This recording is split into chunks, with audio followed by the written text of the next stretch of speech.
السلام علیکم، آپ دیکھ رہے ہیں دی لاسٹ اسٹار۔ میں ہوں حمزہ تارڑ، میرے ساتھ موجود ہیں رانا محمد عظیم صاحب، اسلام آباد اسٹوڈیو سے ہمارے ساتھ موجود ہیں ثاقب بشیر صاحب۔ ناظرین، 15 نکات تھے جو ایران کے پاس گئے تھے، اور وہ برطانوی میڈیا یہ دعویٰ کر رہا تھا کہ پاکستان کے تھرو گئے ہیں، اور پاکستان چونکہ میڈییٹر کا کردار برطانوی میڈیا امریکی کی جریدوں کے یہ رپورٹ کر رہے تھے کہ ادا کر رہا ہے، تو وہ گئے تھے 15 نکات، اور جواب یہ آیا ہے کہ ایران نے تمام شرائط جو ہیں وہ مسترد کر دی ہیں، تمام نکات کو مسترد کر دیا ہے، اور ایران نے یہ موقف اختیار کیا ہے کہ صرف ایران کی شرائط پر مذاکرات ہوں گے۔ اگر مذاکرات ہوں گے تو صرف ایران کی شرائط پر ہوں گے۔ انہوں نے کہا کہ ہم نے امریکی جو نکات تھے ان کا جائزہ لیا ہے، انہیں ہم غیر مناسب سمجھتے ہیں، اور ایران جو ہے وہ ٹرمپ کو یہ اجازت نہیں دے سکتا کہ جنگ کے خاتمے کے وقت کا تعین ڈونلڈ ٹرمپ کریں گے، اور ایران نے علاقائی ثالث کے ذریعے پیغام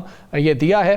یہ ساری صورتحال سامنے آئی ہے جس پر مذاکرات کی بات ہو رہی تھی، اور سب سے بڑا فیکٹر اس میں ٹرسٹ ڈیفیسٹ کا ہی آ رہا ہے، جس کا ہم بارہا ذکر بھی کر چکے ہیں کہ وہ ٹرمپ پہ اعتبار کرنے کو تیار نہیں ہے۔ وہ کہہ رہے ہیں کہ اس سے پہلے بھی مذاکرات ہو رہے تھے اور ان کو سبوتاج کیا گیا، اسی دوران حملہ کر دیا گیا۔ 5 نکات ایران نے بھی اب رکھے ہیں کہ یہ ہماری 5 شرائط ہیں جن شرائط کے اوپر مذاکرات ہوں گے، جن میں حملے مزید نہیں ہوں گے، اور ایرانی عہدیداروں کا قتل جو ہے وہ روکا جائے گا، جنگ کا دوبارہ آغاز نہیں ہوگا، اس کے ٹھوس جو ہے ہمیں اقدامات چاہیے، اور اس پر گارنٹی بھی چاہیے ہے۔ ایران میں جنگ کے نقصانات کا تعین ہوگا اور اس کا ازالہ کیا جائے۔ ایران کی شرائط کے مطابق ایران پر جاری جنگ اور خطے میں دیگر مزاحمتی گروپس کے خلاف جنگ بھی روکی جائے، اور آبنہ ہرمز کے حوالے سے انہوں نے کہا ہے کہ ایران کی خود مختاری کو تسلیم کیا جائے۔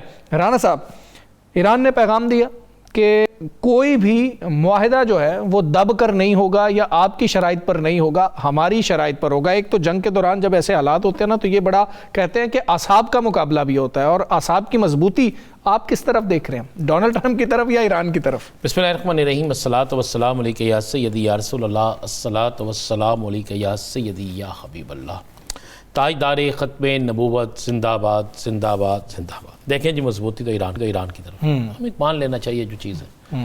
دیکھیں آج ٹرمپ کا اس سارے معاملے سے پہلے جب انہوں نے ان کی تجاویز کو مسترد کیا، اس سے پہلے ٹرمپ کا ایک بیان آتا ہے جی، وہ کہتا ہے جناب رجیم تو چینج ہو گئی ہے، ہاں جی، اور جو نئی رجیم ہے انہوں نے ہماری بات مان لی ہے، اب تو انہی سے بات ہو سکتی ہے۔ اچھا، کل ٹرمپ کچھ اور کہہ رہے تھے، پرسوں ٹرمپ کچھ اور کہہ رہے تھے، اس کے بعد جیسے ہی یہ چیزیں ساری مسترد ہوتی ہیں تو اس کے بعد تو ٹرمپ صاحب کی جو 3 دن سے گفتگو شنید تھی، ٹرمپ صاحب کے جو 3 دن سے بیانات تھے، جو چاہے فلوریڈا میں اس نے گفتگو کی، چاہے وہ کسی جگہ کی، وہ ساری تو ردی کی ٹوکری کی نظر ہو گئی، تو وہ تو سارا کچھ ختم ہو گیا۔ ایک چیز بس کنفرم ہوئی جو پاکستان نے کی تھی کہ پاکستان مذاکرات کی ٹیبل پہ لے آیا تھا، اور اس بات کی تصدیق ایران نے کر دی کہ ہم نے مساہلت کرنے والے سے مساہلتی جو ہے اس کو یہ پیغام دے دیا۔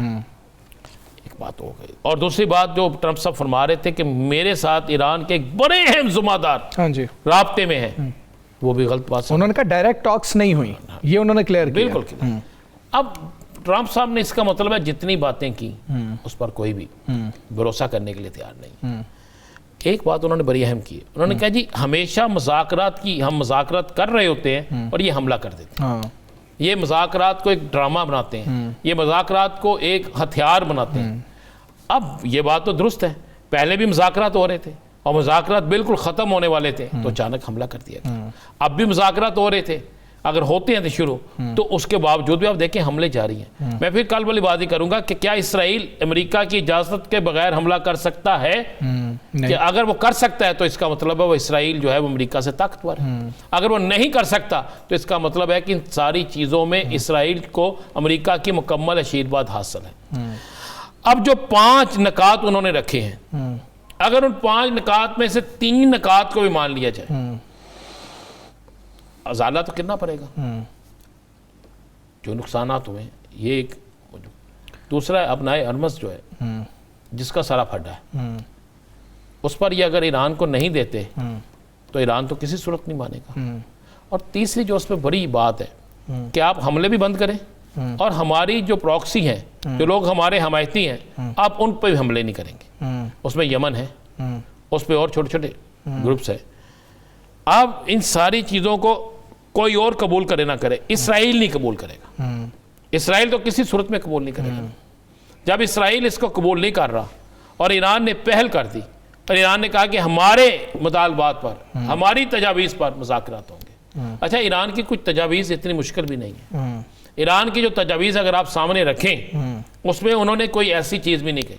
وہ یہی کہنا ہے کہ ہمیں کوئی گرنٹڈ ہمیں تحفظ دے کہ آپ ہم پہ حملہ نہیں ہوگا. بالکل ایسے ہی ہے. آپ نے ایرمس جو ہے وہ پہلے بھی ایران کے پاس ہی تھا نا. اگر وہ اس پہ بات کرنا چاہتا تو وہ بھی ٹھیک ہے. جو چند ایک چھوٹی چھوٹی باقی چیزیں ہیں وہ ٹیبل پہ بیٹھ کے حل ہو سکتی ہیں. لیکن یہاں پر جو چیز دیکھی جا رہی ہے، جو چیز سامنے آ رہی ہے، ایران کی طرف سے اس سارے معاملے پہ ان کی تجاویز کو مسترد کرنے کے بعد 48 گھنٹوں میں کچھ ہو جانا ہے. آپ ذہن میں رکھیے گا، آج ایران نے جو 39 لوگ پکڑے ہیں جی تہران سے، جی، اور ان کے پاس سے جو نکلا ہے، اور انہوں نے کہا یہ کچھ لوگوں کو ٹارگٹ کرنا چاہتے تھے، یہ کچھ لوگوں کے خلاف کام کر رہے تھے، یہ جاسوسی بھی کر رہے تھے، یہ دہشت گردی بھی کر رہے تھے. اور بہت عرصے بعد آپ غور کریں، پہلے بھی لوگ بہت پکڑے گئے، بہت سے لوگوں کو سزائیں بھی ہوئی، لیکن اس دفعہ باقاعدہ ایک پریس ریلیز جاری کی گئی.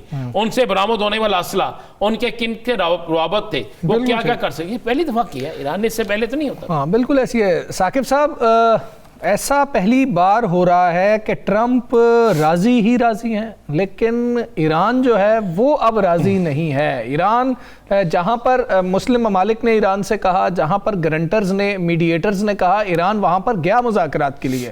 لیکن ایران اب کہہ رہا ہے کہ ہم یقین نہیں کر سکتے ہیں کیونکہ ڈونلڈ ٹرمپ اپنی بات پر قائم نہیں رہتے ہیں. یہ ٹرسٹ ڈیفیسٹ ایک تو موجود ہے، اور پھر وہ جو 2-3 روز سے بات چیت چل رہی تھی، کہاں پہ ٹرننگ پوائنٹ آیا ہے کہ سب کچھ مسترد کر دیا ایران نے، کچھ بھی ماننے کو تیار نہیں ہے؟ ایک تو حمزہ صاحب، جب سے یہ سچویشن جو ہے ہمارے سامنے آئی، آپ کو پتہ ہے کہ اس ویک کا شروعات تھی، تو وہ جو کہا جاتا ہے کہ ٹرمپ بزنس مین ہیں تو وہ ساری چیزیں دیکھ کر جو وہ کام کرتے ہیں. مارکیٹ بہت نیچے جا رہی تھی، تو انہوں نے بالکل اس ہفتے کے آغاز میں ہی وہ سٹیٹمنٹ دی تھی، اور اس سٹیٹمنٹ کے بعد کوئی درجنوں ان کی سٹیٹمنٹس آ چکی ہیں جس میں وہ کہتے ہیں کہ کوئی اسپیشل پرسنالٹی سے بات ہو رہی ہے، اس کی نام نہیں لے سکتے، وہ چیزیں جو ہے وہ مان لی گئی ہیں، اور ایران یہ کر رہا ہے، اور ہم نے جو ہے وہ مطلب وہ ساری ایسے لگ رہا تھا کہ جیسے ٹرمپ نے جو شرائط دیں وہ تسلیم بھی کر لی گئی ہیں. حالانکہ پچھلے 3 روز میں آپ دیکھیں جو ایرانین سائیڈ سے جتنی بھی سٹیٹمنٹس ہیں، کسی ایک سٹیٹمنٹ میں جو پبلکلی دی گئی ہیں اس میں انہوں نے یہ نہیں کہا کہ مذاکرات ہو بھی رہے ہیں، ایون مذاکرات کو تسلیم بھی انہوں نے نہیں کیا. تو سچویشن جو ہے وہ ابھی جو سچویشن بنی ہے، اس میں کہا یہ جا رہا ہے کہ پبلکلی تو یہ ایک سٹیٹمنٹ آئی ہے ایرانین سائیڈ سے، لیکن جو کمیونیکیٹ کر رہا ہے، جو ثالث ہیں یا جو پاکستان یا مصر یا ٹرکی، یہ اس میں جو ایک مصالحتی کردار جو ہے وہ ادا کر رہے ہیں، ان کو کمیونیکیٹ ابھی تک نہیں کیا گیا. تو یہ بعض اوقات یہ بھی ہوتا ہے کہ پبلکلی آپ کچھ اور سٹیٹمنٹس دے رہے ہوتے ہیں، اور بیہائنڈ دا سین آپ کی سچویشن جو ہے وہ تھوڑی سی مختلف ہوتی ہے، مکمل اس طرح نہیں ہوتی کہ بالکل اس طرح ہوگی، تاکہ پبلک امیج کو بھی مد نظر رکھا جائے. دوسری بات جو امپورٹنٹ بتائی جا رہی ہے کہ ایک کمیونیکیشن کا بہت بڑا گیپ ہے. رائٹرز کو میں پڑھ رہا تھا کہ وہ کہہ رہے ہیں کہ کیونکہ جو جتنی بھی ایرانی قیادت ہے، ٹاپ کی قیادت، ان کو شہید کر دیا گیا، پھر باقی جو قیادت بچی ہوئی ہے وہ بھی انڈر گراؤنڈ ہے. تو انڈر گراؤنڈ ہونے کی وجہ سے ان کی لوکیشن یا کمیونیکیشن وہ ایک گیپ ہے، اس لیے تھوڑا سا اس میں تاخیر بھی ہو رہی ہے چیزوں میں. اور پاکستان جو ہے وہ کوشش کر رہا ہے کہ کہیں نہ کہیں فریقین کو بٹھا دیا جائے. اب ایرانین جو ہے انہوں نے جو ان کے مطالبات ہیں بڑے جینوین مطالبات ہیں، اور ٹرمپ ایسے پورٹرے کر رہے ہیں جنہوں نے مذاکرات کے دوران اسرائیل اور امریکہ نے جو ہے وہ ایران پر حملہ کیا تھا، اور ون سائیڈڈ انہوں نے حملہ کیا تھا. اب چاہیے تو یہ تھا کہ ایران کی شرائط مانی جائیں اور یہ جنگ جو ہے وہ ختم ہو، لیکن اس کے الٹ جو ہے وہ 15 شرائط جو ہے وہ امریکہ نے جو ہے وہ دے دی ہیں کہ ان پہ آپ جو ہے وہ بات کریں. بظاہر جو ہے وہ سچویشن کو کنٹرول کرنے کی کوشش کی جا رہی ہے، کیونکہ یہ جنگ اب صرف 3 ملکوں کے درمیان نہیں ہے. مطلب امریکہ اسرائیل نے ایران پر اٹیک نہیں کیا ہوا یا ایران واپس جواب نہیں دے رہا، بلکہ پوری دنیا اس سے متاثر ہو رہی ہے. خلیجی ممالک، اور دنیا بھر میں جو پیٹرولیم پرائسز ہیں، ابنائے ہرمز سے گزرنے والے دیگر جو بھی سامان ہے وہ بھی متاثر ہو رہا ہے. تو اس میں تیل اور گیس بڑے جو فیکٹر ہیں جو دنیا کو متاثر کر رہے ہیں. پیٹرولیم پرائسز اوپر جا رہی ہیں.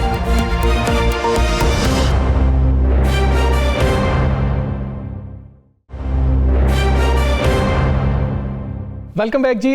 سمارٹ لاک ڈاؤن کی اس وقت بات ہو رہی ہے اور ایسا سننے میں آ رہا ہے کہ شاید آسٹیرٹی ڈرائیو کے بعد اب معاملہ سمارٹ لاک ڈاؤن کی جانب چلا جائے. کیا یہ فیصلہ اسی ہفتے ہو جائے گا؟ ویسے تو کل تک کی بات آ رہی ہے کہ شاید کل تک اناؤنسمنٹ بھی ہو جائے. حکومت اس حوالے سے کیا سوچ رہی ہے اس پر ہم نے بات کرنی ہے. آسٹیرٹی ڈرائیو جو تھی، جو کفایت شعاری کا عمل تھا، اس سے کتنا حکومت کو فائدہ ہوا، حکومت نے کتنی بچت کی ہے. اور تیسرا معاملہ جو سب سے اہم ہے، تیل کی قیمتیں.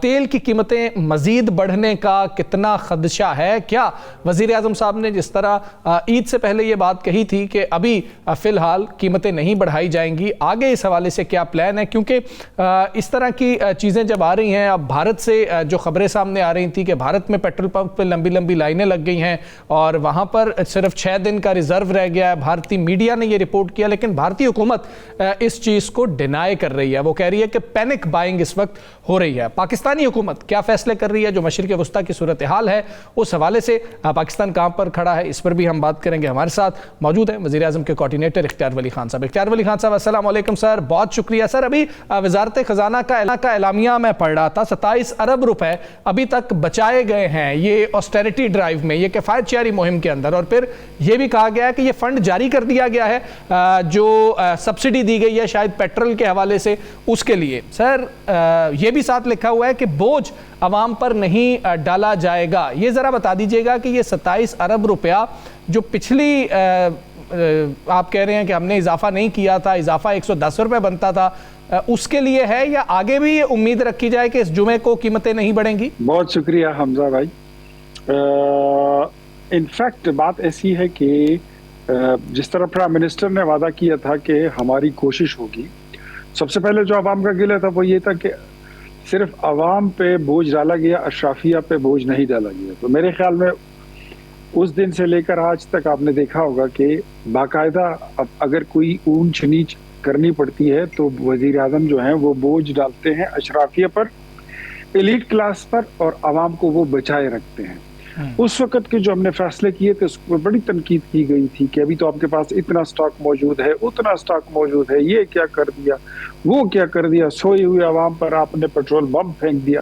لیکن میرے خیال میں اب لوگوں کو بھی سمجھ آ گئی ہوگی اور سب کو یہ بات سمجھ آ گئی ہے کہ جتنی بچت ہوئی ہے وہ ساری سبسڈی میں جا رہی ہے. مزید آپ کو میں بتاؤں، آپ نے آسٹیرٹی ڈرائیو کی بات کی، تقریباً 100 ارب روپے کا کٹوتی یہ ضرب لگائی گئی ہے اور کٹوتی کی گئی ہے اپنی پی ایس ڈی پی میں جو ہمارے ترقیاتی فنڈ ہے، اس پہ بھی ڈیولپمنٹ فنڈ پہ بھی کٹوتی کر دی گئی ہے. تو prime minister is very keen, وہ اس بات پہ بڑے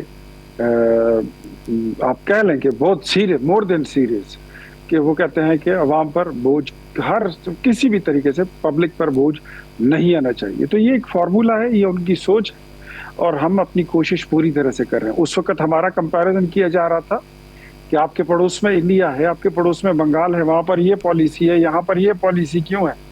آج آپ دیکھ لیں ان کی پالیسی کہاں کھڑی ہے اور ہماری پالیسی کہاں کھڑی ہے.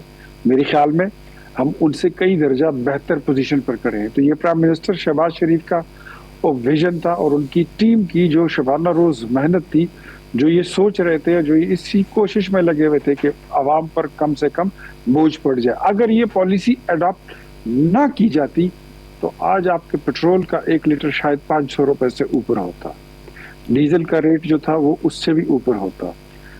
تو دیکھ لیں. اختیار ولی صاحب بڑی مہربانی کی ہے کہ عوام پہ بوجھ نہیں پڑنے دیا گیا، لیکن جو عوام پہ بوجھ پڑ گیا ہے یہ جو 55 روپے والا، اور آگے آنے والے دنوں میں وزیر اعظم صاحب نے کہا کہ اور برداشت کرنا پڑے گا، اس کے لیے عوام کس طرح برداشت کرے گی؟ چلیں ایک مڈل کلاس ہو گیا، ایک اس طبقے سے تعلق رکھنے والا ہو گیا جو شاید برداشت کر سکتا ہو. آپ ہی کے اعداد و شمار ہیں جو حکومتی اعداد و شمار بھی ہے، اور یہ اعداد و شمار مختلف ٹریڈرز نے بھی کہا ہے کہ اس دفعہ عید پر بھی نہ ہونے کے برابر سامان بکا. اور کہا گیا ہے کہ لوگوں کا سفر بھی اس دفعہ کم ہوا، اور یہ بھی کہا گیا ہے کہ عوام جو ہے وہ اس طریقے سے نہیں عید منا سکے جس طرح منانی چاہیے۔ حکومتوں کا ایک فرض ہوتا ہے، آپ کہہ رہے ہیں عوام پر بوجھ بہت کم پڑا ہے، کس طرح عوام کو ریلیف ملے گا؟ یہ کم بوجھ بھی کس طرح دور ہوگا؟ راج صاحب، ایک تو جو آپ نے رپورٹ پیش کی ہے میں اس کے ساتھ اتفاق نہیں کرتا، یہ کسی کوئی رپورٹ پتہ نہیں کہاں سے آپ نے پڑھی ہے۔ نہیں جی، میں آپ کو آپ کہتے ہیں تو میں جناب آپ کو وہ رپورٹ آپ کے واٹس ایپ پہ بھیج دے، تو میری رپورٹ نہیں ہے، وہ ٹریڈرز نے جو آپ حکومت کی ہیں، آپ کے اتحادیوں نے کہا، یہ ایم کیو ایم نے بھی کہا یہ پریس کانفرنس میں۔ اگر وہ رپورٹ آپ کی ہوتی تو شاید زیادہ مستند ہوتی۔ میرے کہنے کا مقصد یہ تھا، یہ نہیں کہ آپ کی رپورٹ کوئی غلط رپورٹ ہوتی ہے۔ میں یہ کہہ رہا ہوں کہ ہمارے پاس آپشن کیا بچتا ہے؟ آپشن کیا بچتا ہے؟ جہاں سے پیٹرول آتا ہے، جہاں سے کروڈ آئل آتا ہے، ان ملکوں میں تو آگ لگی ہوئی ہے، وہاں پر پیٹرول پمپوں پہ لڑائیاں ہوتی ہیں، وہاں پر امن و امان کے مسئلے ہیں، ان کی ریفائنریز پر میزائل پھٹ رہے ہیں، دھماکے ہو رہے ہیں۔ ہماری تو اپنی کوئی پیداوار نہیں ہے، کس طرح مینج کریں گے؟ What option we left but except to increase the price of petroleum products? ہمارے پاس تو دوسرا کوئی آپشن بچتا نہیں ہے۔ اگر یہ نہ کریں تو پھر تو یہی ہوگا کہ آپ کے پاس آپ کے پیٹرول پمپ سارے ڈرائی ہو جائیں گے، آپ پرانے ریٹ پہ بیچتے جائیں۔ تو آگے مزید قیمت بڑھنے جا رہی ہے؟ سر، میں کوشش یہی ہوگی کہ نہ بڑھے، کوشش یہی ہے کہ فرق نہ آئے، لیکن بہت ہی کوئی بامر مجبوری اگر کوئی اس طرح کرنا پڑا۔ اختیار ولی صاحب، آپ لوگوں پہ یہ تنقید نہیں ہو رہی کہ جنگ چل رہی ہے، تنقید صرف اتنی ہو رہی ہے کہ پہلے روز یہ بتایا گیا کہ 27 روز کا تقریباً اس وقت پاکستان کے پاس ریزرو موجود ہے، آج 26 روز ہوئے ہیں اس جنگ کو، یعنی کہ وہ ریزرو آج تک تو استعمال ہو رہا ہوگا، تو اس کو کیوں بڑھا دیا گیا؟ پاکستان کو یہ بات، اس کا علم تھا کہ یہ جنگ کتنی لمبی ہے، اب نائے ہرمز کتنے عرصے کے لیے بند ہے، وہاں کی ریفائنریاں جو ہیں وہ کتنے عرصے تک بند رہ سکتی ہیں، وہ تمام اس کو آپ جس کو کہتے ہیں نا کہ آپ نے پیش خیمہ کرنا، دیکھنا ہوتا ہے، کرنا ہوتا ہے کہ آگے کے حال فورسی کرنا ہوتا ہے کہ آگے کے حالات جو ہے تو وہ کیا آ سکتے ہیں۔ تو وہ ساری چیزوں کو مد نظر رکھتے ہوئے اس وقت بڑی سنجیدگی سے، بڑی میچورٹی کے ساتھ یہ فیصلے لیے گئے۔ وہ بچت جو وقت ہو گئی، ابھی تک ہو رہی ہے، وہ ان ادر شیپ پبلک کو واپس سبسیڈی میں مل رہی ہے۔ ادروائز اگر مارکیٹ کا ریٹ آپ دیکھیں تو وہ پھر کچھ اور ہو سکتا تھا، وہ اس سے میرے خیال میں 200-250 روپے پر لیٹر اس وقت اوپر ہوتا۔ تو ہم نے یہی ہوتی ہے نا دانش مندی کہ جب کوئی آفت آتی ہے، جب کوئی مصیبت آتی ہے، آپ اس میں بچنے کا آپ کے پاس کوئی آپشن نہیں بچتا، پھر آپ کے پاس آپشن یہ ہوتا ہے کہ اب یہ آفت جتنی آئی ہے اس میں میرا ڈیمیج کم سے کم ہو، اس میں میرا نقصان کم سے کم ہو۔ سو ہم اسی طرف گئے ہیں، اور الحمدللہ میرے خیال میں آج رانا عظیم صاحب جو ہے وہ اگر بڑے پن کا مظاہرہ کریں جو ہمیشہ وہ کرتے رہتے ہیں، تو تعریف ان کی بنتی ہے کہ وہ کریں ضرور حکومت کی آسٹیریٹی ڈرائیو کی۔ ثاقب بھائی، اختیار ولی صاحب یہ بتائیے گا کہ آج دن بھر ہم یہ خبریں سنتے رہے، پنجاب کے حوالے سے بھی، مرکز کے حوالے سے بھی، سمارٹ لاک ڈاؤن پہ پیپر ورک جو ہے وہ کسی نہ کسی سطح پہ کیا جا رہا ہے، تو یہ کس حد تک ہو چکا ہے؟ فرض کریں کہ یہ جو مذاکراتی عمل ہے ابھی فی الحال یہ بہت جلد تو ہمیں کوئی بڑا بریک تھرو نظر نہیں آ رہا، 5 دن کے لیے انہوں نے جو پاور پلانٹس پر حملے ہی صرف روکے ہیں، باقی جنگ جاری ہے، تو 31 مارچ بھی قریب آ رہی ہے، 31 مارچ تک اسکول بند تھے، سارے ادارے جو ہے وہ، تو حکومت نے سمارٹ لاک ڈاؤن کا فیصلہ کر لیا ہے، کرنا ہے، یا کب تک یہ متوقع ہے اس حوالے سے کوئی فیصلہ، کیونکہ اس کے بڑے دور از جو ہے وہ اثرات ہونے ہیں؟ دیکھیں، اب تک جو فیصلے اٹھائے جا چکے ہیں اس میں آپ نے ثاقب بشیر بھائی یہ دیکھا کہ پرائم منسٹر کے کیبنٹ کی تقریباً آلموسٹ جتنے وزراء ہیں وہ سب نے اپنی اپنی تنخواہیں جو ہیں تو وہ گیو اپ کر دی ہیں، پیٹرول پر تقریباً 60% کٹ ڈاؤن لگ چکا ہے، ڈیولپمنٹل فنڈ جو ہے اس پہ 100 ارب روپے کی کٹوتی لگ چکی ہے، جتنی بھی میٹنگز ہیں میکسیمم پرائم منسٹر کی آرڈرز کے مطابق وہ سارے وہ آن لائن کی جا رہی ہیں، بڑی بڑی گاڑیاں